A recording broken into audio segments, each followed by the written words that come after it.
Okay. Well, hello everyone. Today we're here at YME with Lucy Jaffe. I'm gonna let you explain what your role here is and about your background, and Yeah. then we'll go into YME and what you do here. Hmm. So tell us a bit about yourself. Okay, well, I've been working at YME for 4.5 years, and it's been a delight from the beginning. It's a very inspiring area to work in, and what attracted me to it is that it's a campaigning organisation, so we try to change uh, the landscape really and influence that. And I come from a campaigning background, so I used to run an organisation called Reunite for parents whose children had been abducted Mm-hmm. by the other parent. Um, in between times, I got involved with a software company and ran that for 15 years. And then I just, the In pull, the meantime. yeah, the pull and the passion of campaigning and social justice drew me back. So here I am. Well, that's really good because I find that a lot of people that are involved in this people are here definitely not for the money. It's more because of vocation, because they have strong principles and they feel they can contribute in some way. So I think that's probably the right attitude for the third sector, for these organizations that work around providing social benefit. So, what about why me? Why do you choose why me? Why me choose you? Tell us perhaps a bit about the organization for those who don't know why me, although those will be very few. Oh, well, YME was set up by Will Riley in 2009, and it followed him being burgled and assaulted in his own home. And he went on to meet the man that did it, Peter Wolf, Mm-hmm. in the iconic film The Wolf, Captured in the Wolf Within. Yeah. So that 10-minute film really encapsulates what is great about restorative justice and was seminal really in kick-starting a lot of what's going on today. It's used as a reference point and also as a resource still to this day. We're getting orders coming in for the Wolf Within. Mm-hmm. So Will Riley just really felt so grateful to have had that experience, to have met Peter, and to explain to him what the impact had been on his family. And he also then, the next time he went home, he didn't feel so scared about going home, and he felt like he'd taken back control of his life. And he said, well, isn't everyone being offered this? And that's a very complex question, as many in the restorative justice field will know. And that's what the path that we're engaged on. So he set up YMEs to ensure that more victims could have access to restorative justice, and also to make sure they could get it in the way that's good for them. It doesn't just serve the needs of the criminal justice system. Explain that a bit. What's good for a Yeah, victim? well, Victim of crime. exactly. Because I tell you what, I had a conversation recently where a person, it was Margot Van Slootman, by the way, who Yes. was here visiting. You know her. Yes. And she was talking that she was penalised. She was herself a victim of her father got murdered, and she was penalised, and Glenn, who was the person who killed her father, for not filling the right forms. And we had a bit of a chat about that as well. There's this opposing pressures between trying to formalize RJ and make it into something that can be audited, and you have processes in place and safeguards and things like that, targets, and then you have this other side, which is that's all very good, but it needs to work for the victim and the offender. It needs to work for them. Mm-hmm. I think it's important that you have safeguards, so that people aren't just going to do it on the back of an envelope. On the other hand, you can't stifle creativity, and it's very difficult to systematise something which is about individual human lives.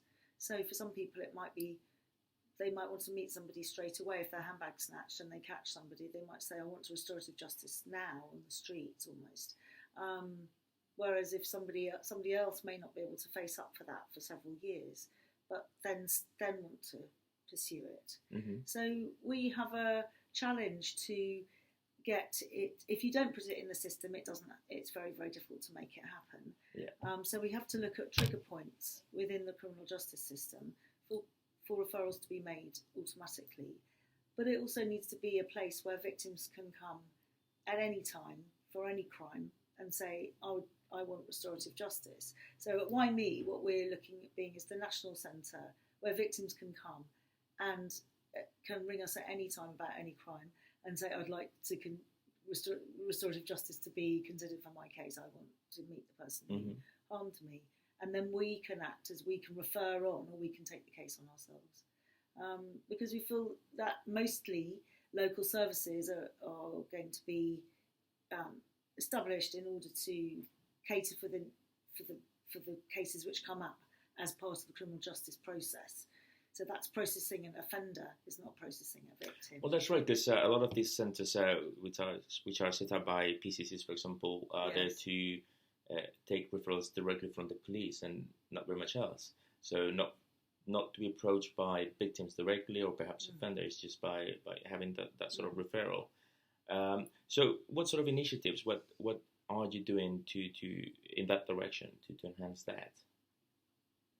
Well, so first of all, just say about the PCCs and the work going on in the 42 regions is mostly run by experienced people who are very dedicated and passionate and who are putting in a lot of work to make sure that victims of crime get restorative justice. It's being done in a myriad of different ways, and one of our campaigns is to ensure that it's done in a way which delivers for victims. So we kind of have a national watching brief to say what's happening in Northumbria, what's happening in Devon and Cornwall. Does that work for victims of crime? If I'm a victim of crime in that area, can I get hold of a restorative justice service? Do I understand what it is? Is it obvious from the outside? So that's our current sort of campaign. And we're also making PCCs aware then that they can refer cases to us if they don't have the capacity or skills to take on a case. So that's underway with elections coming up on the 5th of May, 2016. Elections for PCCs. For police and crime commissioners. We'll be asking questions about what the new police and crime commissioner intends to do about restorative justice when they come into power. I suppose that this system where you have elected commissioners and where they have their own funding, let's say, that they can divvy up in the way that they see appropriate. Yes. It means that every time you have elections, you have to wonder, is this person going to support restorative justice? Is this person going to disband everything that has been done so far? What are the priorities for this person? And it is a shame that we don't have a national policy. Although restorative justice was introduced as an element in the Victims Code 2014, I think that we still lack that sort of overlay of, compulsion, if you like, to include always restorative justice as a service to victims and offenders. Yeah, absolutely. I mean, the Victims Code said you have the right to be informed. We don't necessarily have the right to receive it. It's all contingent on resources, and to some extent it is. That's true. But we would like to see that as a kind of automatic right for restorative justice to be considered if a victim wants it. And the lack of national national policy means that there's a lack of consistency across the country. So if I go to, I don't want to cast aspersions on any particular area. No. Say my handbag is snatched in London, but it's by somebody who lives in another part of the country, then there's a kind of a bit of a lottery about what kind of justice I will get. Or if I'm visiting somewhere else in the country, what would happen to me. So perhaps I'd like to choose my area to have a crime committed. I mean, it's, but it's the way things are going. So there's a localism agenda. So we just strive to make sure that the information is available about how to run a good service, and to demonstrate how restorative justice really works for victims. And it also reduces people going out and doing the crime again. So talk to me about that.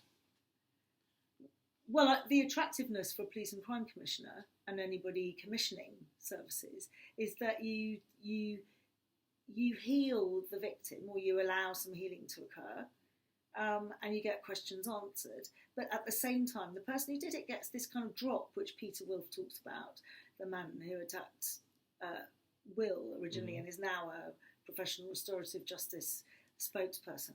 He talks about moving from the head to the heart, and I think that's such a powerful metaphor. You know, that you go, the 12-inch drop, he calls it. So an offender says, you know, I've had a bad life and it's all been a bit tricky and I'm really the victim, so now I'm in prison. And this 12-inch drop is from here, like thinking all that, to going, oh, I've really hurt this person, when they hear the experience of the other person. And obviously he knows what it is like to be a victim as well, because he considers himself one. So he knows that it's not something nice. Yes, there's also that. And if by them realising that they were the agent of their own actions, they did it, then that gives them some agency over the rest of their lives, and you're thinking, oh well, if I can, you know, maybe I can have more control over my life than I actually think. I'm gonna have to say one thing. We're glad because Peter posted on Facebook today that he's getting better. He has been through some illnesses, so we wish you. Wish you really well, Peter. There you go. Well soon. Glad that you posted that you're feeling better. So that's good. The other thing, going back to the interview, by the way, it is linked with the previous question, and it's sort of in the same path that you were going. If you were to talk to a prospective commissioner candidate, or the ones that will be elected after the election, 15th, isn't it? 5th of May. 5th of May, there you go. So what would you tell them to persuade them of the necessity of including RJ as an essential service to be offered to their constituents or to the people that have elected them? Oh, to say, what would they say in their... Yeah, how would you sell restorative justice to them? I would say that so many victims have questions which go unanswered, and that this is the restorative justice offers people the opportunity to go and get their questions answered. It's not necessarily about an apology, not apology, forgiveness, and often it doesn't include forgiveness. Yeah. But it's about ordinary people who from one day to the next are going about their business, and then they become a victim of crime, are left just devastated. So this is a really proven way of people restoring themselves or transforming themselves, moving through that experience. And also really gets people who are committing those crimes to think about it. So you get crime reduction and you get victim satisfaction. And the statistics on that are really astonishing. Like 85% victim satisfaction. It's not a soft option for an offender. So it's fun. It's funny to see that first you were appealing to the heart. Let's say that this helps people get over traumatic experience, very traumatic in many cases. But also you're talking about statistics, about satisfaction, about things that perhaps people in those roles will care about because that's what they're going to have to answer about. So, you know, a reduction in reoffending, for example, increased satisfaction by victims with the system. I'm not going to say the justice system, but this is part of the provision of justice in a way, in a very clear way. But also you have things like statistics in terms of money spent, funding. You know, like you have to spend less money on people being incarcerated or going through the criminal justice system. You have to spend less money perhaps as well on supporting victims in different ways, such as, providing psychological support or any other kind of support that they may need if they are not quite over what happened to them. So, you know, you have both things. I think that restorative justice you do it on the face of it because it's the right thing to do it, if you like. But it also provides tangible benefits. Yes, the benefits are tangible. You're right. So if I was talking to the PCC saying why should you include it, because you asked me about what the PCC might say to the public. So the PCC will be saying, well, you can cut reoffending, so they have to do that. I think the budget is allocated to victims, so they have to use their victim services money for providing services to victims. So for them, it's just like a win-win So what you're saying is that because they have to show that the money goes to services towards victims, the fact that there's a reduction in reoffending is almost like an externality, if you like. It's something that it's a benefit that you don't pay for. You don't have to pay for it. because it's included as part of the process. But also PCCs can look at really good. They can look at teaming up with community rehabilitation companies. It's one of my words, but community rehabilitation companies who have got targets around reducing reoffending. And that I think it's in Derbyshire, there's a really good project where they're working together and they're collaborating. So the victim services money and the offender money has come together and then you get more than the sum of its parts. You get a greater impact. So I'd be urging PCCs to look at partnerships where you're bringing different agencies together, and you can make sure that if you do get a victim of crime, you get offender referrals and victim referrals coming through, and you really get a much better sort of bang for your buck. I think there are already good examples of that going on. It springs to mind Bristol and Cornwall in general, where you have services that are quite coordinated. I had a chat with, I can't remember her name now, but we had a chat some time ago, and we were talking precisely about that, how, you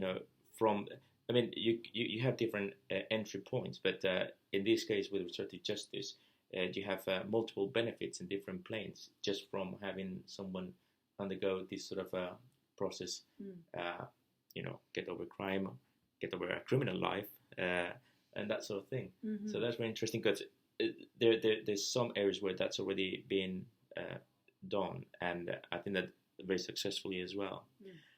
So, do you have a quick cup of tea? Oh, go for it. By the way, this is like a conversation. So, when I was with Marco today, her partner came in the room as well and said, "Oh, should we cut it out?" And I said, "No, it is a conversation. So any future victim of my interviews shouldn't be too worried because it is like this." So, what plans do you have for the future? Because I know that you have mentioned the fact that perhaps services are very fragmented. We don't have national standards in terms of service and process. Do you think that's something that we should tackle? Is it something that should be addressed? Yeah, the role of the Restorative Justice Council is absolutely critical in sort of providing a focal point for practitioners right across the country, but also rigorously testing and assessing whether people are adhering to standards. That's what our views on that. Now I've lost track of your question. It was about the necessity of having national standards. Yes. So we also would like to. So we're undergoing the Restorative Services Quality Mark at the moment, and we are also looking to run a national service so that we can. At MyMe, we'll be running a national service, and we'll be saying this is what we see that works. That this is victim friendly. This is what puts victims first. Yeah. And that this is how that interrelates with the quality mark, and this works or this doesn't work. So we'll be consulting victims about what their experience is and feeding that into the national standards. If you like. But there's definitely a lot more work to be done. I think that's very interesting because in a way, I suppose that every organisation that adheres to the Restorative Justice Council should do that. Should not just take the standards as they come and think, well, we're going to do that and that's it, because it is like dictated by the Restorative Justice Council. I think that should be a two-way conversation where they tell you, well, this is what we consider to be best practice at the moment, but that it may not be perfect, it may be improved. And then you have the experiential evidence gathered by people on the ground, if you like, that can fit into that. Well, this particular thing didn't work so well here, but we tried this other thing. Maybe that's something that we could look into. And I think that's a good way to have a partnership with the RGC and to involve the wider community as well. Well, it has to be practice-based. You can't, and to squeeze practice into pigeonholes which don't fit is not good for the individuals who are involved. So it's like it fits the mathematical formula, but it doesn't reflect reality. We've got a quality mark, but everyone else is unhappy. I think more important, I think there's a good process line that Restorative Justice have outlined, quite becoming more and more mature as we speak. I think that what isn't mature is a kind of process, is the referral process. So how does somebody get restorative justice? There isn't a formal process for restorative justice be proposed to offenders. So what for example, at sentencing stage. So to interrupt you, what you're saying essentially is that practice in itself is fairly well established. So the standards are. So you think that a person undergoing restorative justice can be confident that the person assisting in that process will have been trained appropriately. Training, the 3 days or 4 days for practitioner training are based on syllabus that are fairly well established. What you don't have is a systematic approach to referrals, for example, or to victims accessing services, and that's what can hamper the experience of victims, if you like. So if you become a victim of crime, you get a letter from victim support, and in it now it should include an offer for restorative justice. But that, as we know, is not often the way that victims will go forward and do restorative justice. So we're still at what I call, the early adopter stage, where people start to the brave one, the ones that kind of like to try new things, or they, for some reason they hear about it. Mm-hmm. So it's still a bit scattered and inconsistent, and like whether somebody would take it up or mm-hmm. not. So the best way that we, at the moment, we consider is for somebody to say, ring the person concerned, the victim, and say, would you like to participate in restorative justice? But there's ways and techniques of doing that make it more likely that someone will get involved. Mm-hmm. So the most likely way is when you say, I'd like to come and talk to you about the crime that occurred, and then to introduce them to restorative justice once you're face to face. Mm-hmm. It's interesting because you're introducing here the stereotype of the early adopter. So a person that having suffered a crime. You have. I imagine that that reflects reality. You have people or groups of people, defined groups of people that are perhaps more amenable to the idea of undergoing restorative justice, and others don't trust it for some of the reasons. Like a case that I would think, and this may sound terribly racist. Hopefully, no, not.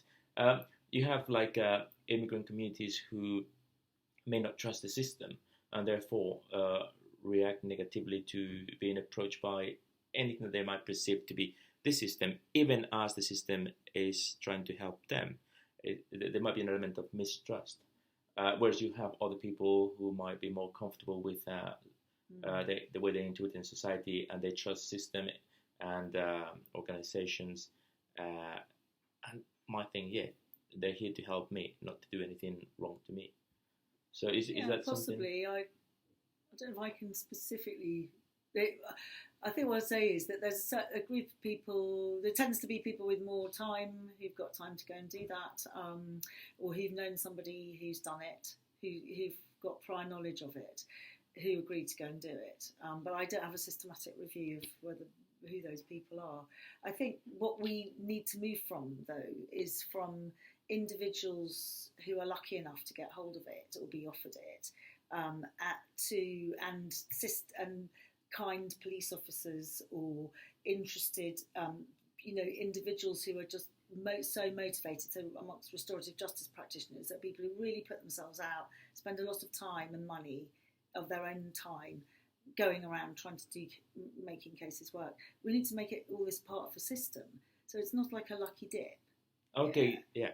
So that's my point. So it's not like, so people sort of say, oh, I think that person really likes me, or that's great because this probation officer's been really put themselves out. It always makes my heart sink. Although I think initially, oh, that's really fantastic. What about the rest? Why does it take an individual to slightly step outside their role? It should be part of their role. Yes. Okay, that's very interesting. What do you think is the role of the organizations promoting RJ corporatively, if you like? Because we were talking about PCCs before, but what about promoting it to the final customer, if we can use the word customer here? To the general public. Some of them have been victims. Some of them will become victims at some point. Hopefully, they'll be interested to hear this as well. But how can we make restorative justice a concept that is better known by people, so that when something happens to them or someone they know, they say, hang on, I think that maybe this could be a good thing to try. we need to get stories out. I mean, that's why me in the last 4 years has generated a lot of news coverage. Other people have as well, but that's been one of our trademarks.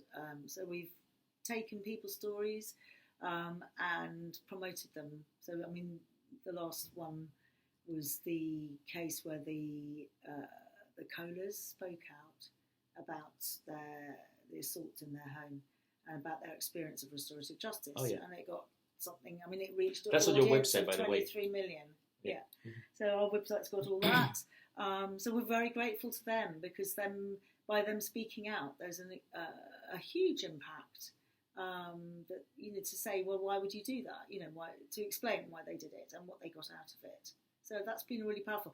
We need individual stories, people talking out, and also for each victim of crime to get something about restorative justice. Everybody needs to get something. We need more posters, local stories. I think the job now is local stories, localism. Yeah. And support for us at YME, supporting the activity that's going on locally. So, in a way, what you would say is that we need to have this structure, the processes in place nationally for referrals, for people to have access to restorative justice when they need it.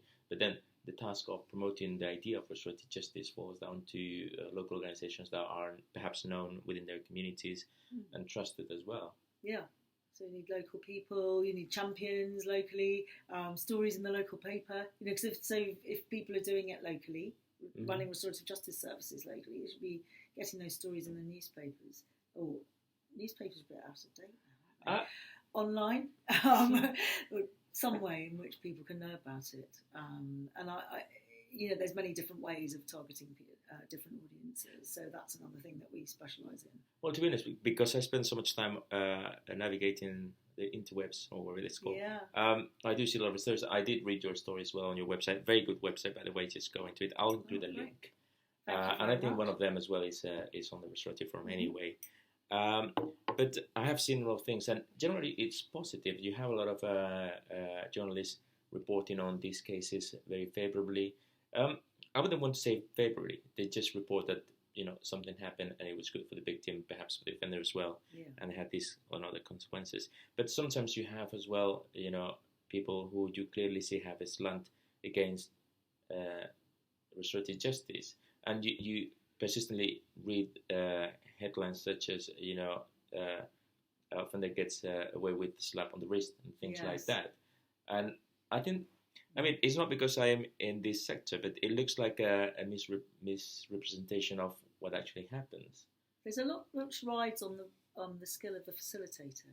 So the professionals who are employed or engaged in delivering restorative justice are called facilitators, and a lot of it is about their judgment and skill, which is why we come back to standards and assessment. They need to be properly assessed and supported.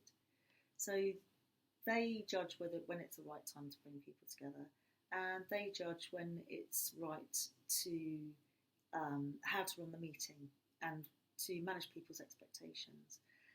There is a myth around that you can get away with it and it's a soft option. Yes. But shame is a terrible thing, and we all know that. So if we all look in our hearts, we've felt shame at some point. It's like a fundamental. And if you think how great that feels, it feels terrible. You can wake up, be up all night for nights and nights and nights, or you can always get this terrible, you know, like a kind of wave of cold sweat. Oh no, did I really do that? Well, that you multiply that by many times if you've committed a crime and been caught. I suppose psychopaths aside, we all have feelings of empathy. We can all feel empathic towards, you know, a person that could be our granny, or a person that could be our brother or sister, or someone that we know, and that's why restorative justice works. I think. We can't also it's usually runs in parallel. So it sometimes uses a diversion from the criminal justice system in case of young people. Mostly it runs in parallel. So the person's being punished, they might be being sent to prison, or they got community service, but they're also doing restorative justice. I suppose so it's not a get out of jail free card. Yeah.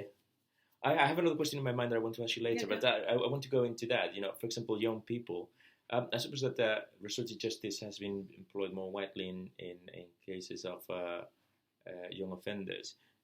Because as a society, we think that we should give them a chance. So in a way, young people are criminalized and are expected to become criminals. I spoke with Lilma Waithright at Southwark Yacht some time ago, precisely about that.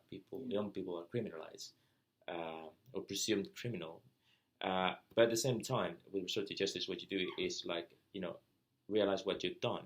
Yeah. Is this what you want to? Is this how you want to be? And they're given another chance. But obviously, it's not a slap on the wrist. It's a very serious. That they're shaken, by this experience, and hopefully they move on and reintegrate in society. But a lot of people do see that. A lot of people. I don't know. Would you want to see young people go to prison for?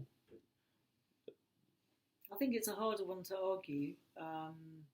You have to believe that people aren't criminal by nature, but they're criminal by the acts that they commit. Well, so yeah, yes. That's not a universally yes. held view.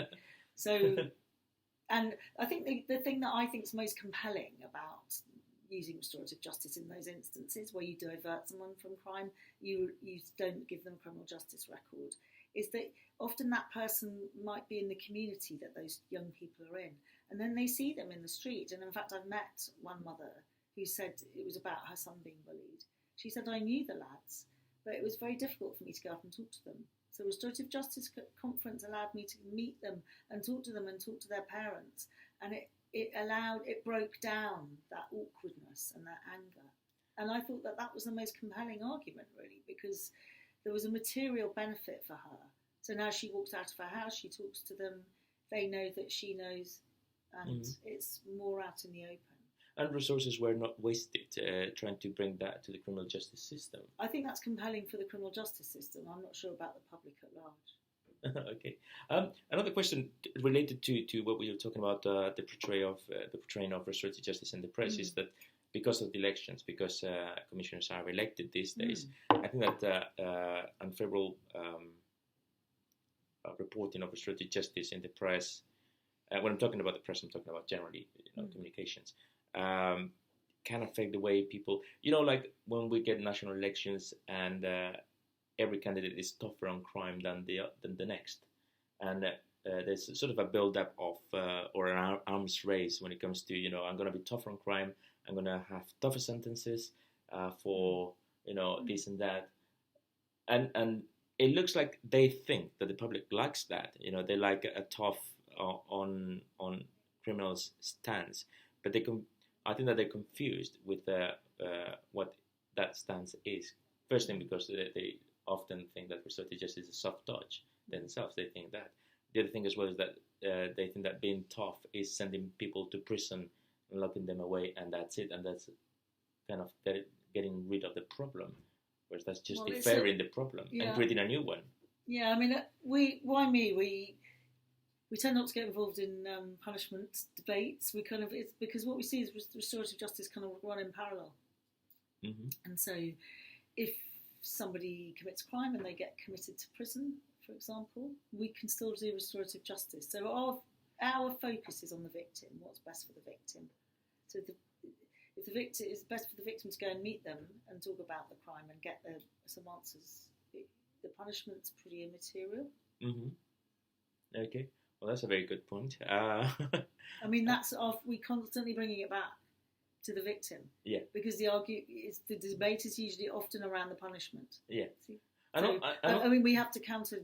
It's a soft option, obviously, because otherwise then you lose the argument. But it's so important for victims to get questions answered, and it doesn't. We go and visit people in prison. We go and visit people in the community. It doesn't matter if that's what the victim wants. We do visit them post-sentence. We visit them. I've done pre-sentence work myself.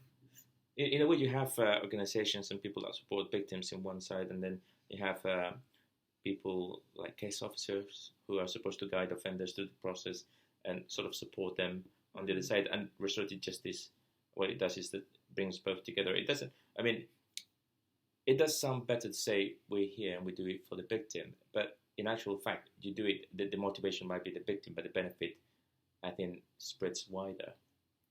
Oh yes, complete. Yes, I mean, yeah, exactly. I mean, for restorative justice, you've got to deal with both people equally.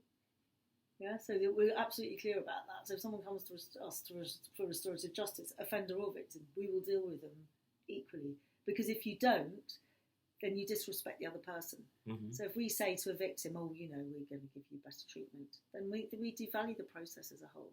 Yeah. So that's to be really clear about the values that we have in restorative justice.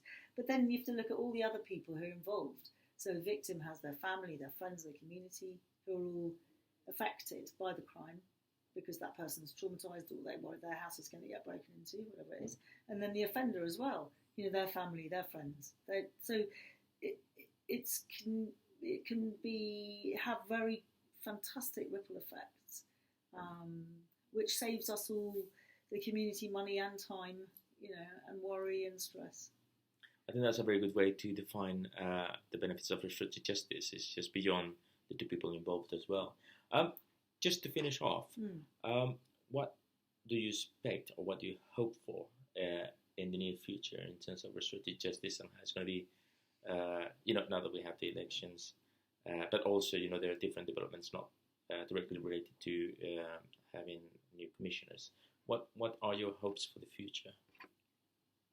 Well, our hopes for the future is that there will be introduced trigger points that will be so that within the criminal justice system, so that restorative justice will become part of sentencing plans. You know, so that's going to require a push from government to do that. But also that the people delivering the probation are going to have to do restorative justice. We'd like to see that. You know, that they will have to deliver restorative justice as part of their offer. That's not currently the case. It's a like to, but not a must. And we'd also like to see, we'd like to establish ourselves as a national centre so the victims can come to us wherever they are, wherever time that crime happened, and to collaborate with police and crime commissioners to make sure that as many victims as possible get. I think you're well on your way to be national, aren't you? I mean, you have a website, you have a national land, you know, so that it's just a matter of getting known better in other areas where you might not be as well known at the moment. But I think that, I mean, who doesn't know why me? You know? Within the community, I think we need to go beyond that. But that's a very good note to end on. I think that you're on your way there, not just to become national, but I think that collectively we're on our way in those areas that you mentioned. It's just getting longer than and more effort than you know perhaps should take. But I think that we're on our way there. So thank you very much for your time, for your opinions, Lucy. It's great. This is the second time I tried to interview Lucy. The first time I got lost, but this time I managed to. I'm really delighted you've come. Thanks for giving me another chance.